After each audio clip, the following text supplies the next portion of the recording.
प्रभात film कंपनीचा संत तुकाराम 1937 मध्ये प्रदर्शित झाला. खरं तर या सिनेमाला अभूतपूर्व असं यश मिळालं होतं. जगातल्या सर्वोत्कृष्ट 3 चित्रपटांपैकी एक असा त्याचा गौरव त्या काळी होता. याच चित्रपटात आधी बीज ऐकले, बीज अंकुरले, रोप वाढले हा अभंग चित्रपटातील संत तुकाराम महाराजांच्या भूमिकेत असलेले विष्णुपंत पागनीस यांच्या तोंडी होता. आता तुमचा असा गैरसमज झाला असेल की हा अभंग संत तुकाराम यांनी लिहिला होता, पण हा गैरसमज बऱ्याच लोकांचा आहे. खरं बघायला गेलं तर हा अभंग शांताराम आठवले यांनी लिहिला होता. संत तुकाराम यांच्या भाषाशैलीशी मिळता जुळता हा अभंग आज देखील बऱ्याच जणांना तुकारामांच्या गाथेमधला वाटतो. आता हा गैरसमज खुद्द गदी माडगुळकरांचा पण झाला होता. असाच काहीसा गैरसमज गदी माडगुळकर यांनी लिहिलेल्या काही अभंगांच्या बाबतीत पण झाला होता.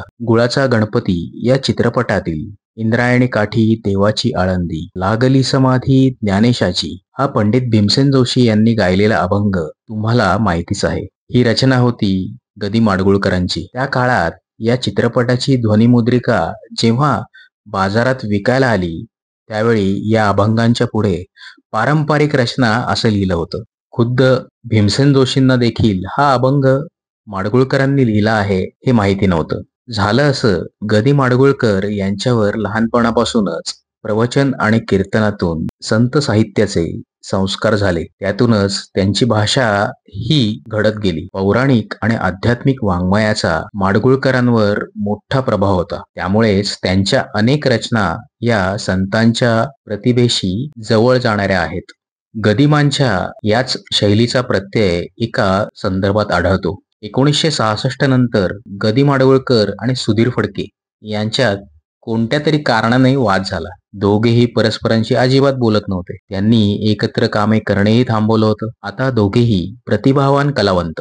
यांच्यातील वादामुळे मराठी चित्रपट सृष्टीला मोठा फटका बसत होता. या दोघांचं चित्रपट आणि संगीत क्षेत्रावर राज्य होतं. 1937 साली संत गोरा कुंभार हा चित्रपट आला. या चित्रपटाच्या निर्मात्याला म्हणजेच विनायकराव सरस्वते यांना गदिमांची गाणी हवी होती.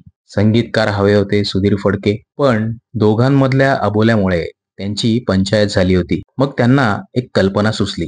ते गदिमांकडे गेले आणि त्यांना सांगितलं, संत गोरा कुंभार चित्रपटासाठी गाणी लिहून पाहिजेत मला.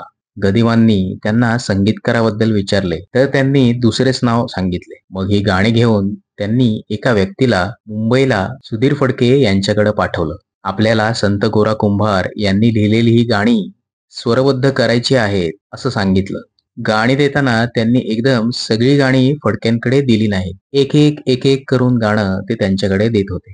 सुधीर फडके आणि गदिमा यांनी अनेक वर्षे एकत्र काम केलं होतं. त्यामुळे सुधीर फडके यांना ही गाणी संत गोरा कुंभार यांची नसून गदिमांनी लिहिली आहेत हे लक्षात यायला वेळ लागला नाही. त्यांनी गाणी तर स्वरबद्ध केली.